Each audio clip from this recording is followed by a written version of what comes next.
Les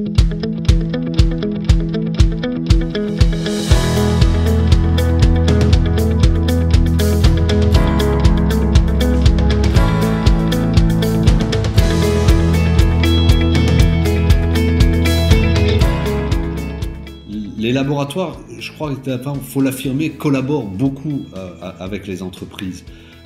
Pour ce faire, je crois qu'il y a deux éléments. Il y a la qualité de la relation scientifique, c'est-à-dire que les entreprises vont rechercher un intérêt, et c'est légitime, vont rechercher un savoir-faire, vont rechercher des connaissances nouvelles, vont rechercher des collaborations. Donc il faut déjà se connaître, j'allais dire, du point de vue professionnel. Mais il faut aller plus loin, il faut se faire confiance. Il faut développer une relation de partenariat qui va au-delà de la relation marchande. Une réaction où le laboratoire quitte ses préjugés vis-à-vis de l'entreprise et va vers l'entreprise pour justement lui proposer des services nouveaux, des découvertes nouvelles. Et aussi peut-être, il faut bien dire que l'entreprise quitte ses préjugés vis-à-vis de l'université et considère qu'aujourd'hui, oui, l'université peut être et est certainement un des facteurs majeurs de l'innovation dans notre région. L'Université de Strasbourg a 3 prix Nobel en activité. C'est pratiquement unique en France.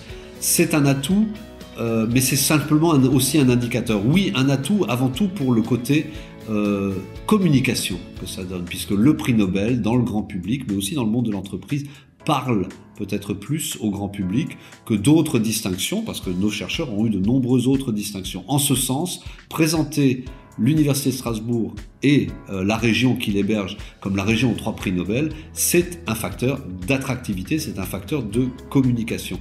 Mais au-delà de ça, il faut bien voir que ces prix Nobel n'arrivent pas par hasard, ils sont le reflet ou la résultante d'un niveau général de l'université qui est exceptionnel, et ceci dans beaucoup de domaines et pas seulement les domaines des 3 prix Nobel. Donc à travers ces prix Nobel, c'est aussi la preuve, s'il en fallait une, de l'excellence de l'université qui, il faut bien le dire, ne se résume quand même pas à ces 3 prix Nobel. La question du rôle des prix Nobel dans la communication, je crois, est tout à fait fondamentale. L'université aide à l'innovation et à l'image de la région, je pense, de 2 manières. Une manière directe, c'est-à-dire aujourd'hui, par exemple, les prix Nobel en chimie font que les entreprises de chimie vont probablement encore plus s'intéresser à l'Université de Strasbourg et à des collaborations éventuelles. Mais au-delà de ça, une région aux 3 prix Nobel, ça veut dire que c'est une image de dynamisme, une image d'innovation qui ne concernera pas que les chimistes ou les biologistes. Et donc vous avez des effets de bord, des effets indirects, qui fait que peut-être une entreprise de service, une entreprise du tertiaire, une agence de pub, que sais-je, implantée en Alsace, elle est aujourd'hui implantée dans la région qui a l'université aux 3 prix Nobel, et en ce sens-là, elle bénéficie de cet effet d'image, même si elle ne travaille pas dans la chimie ou la biologie.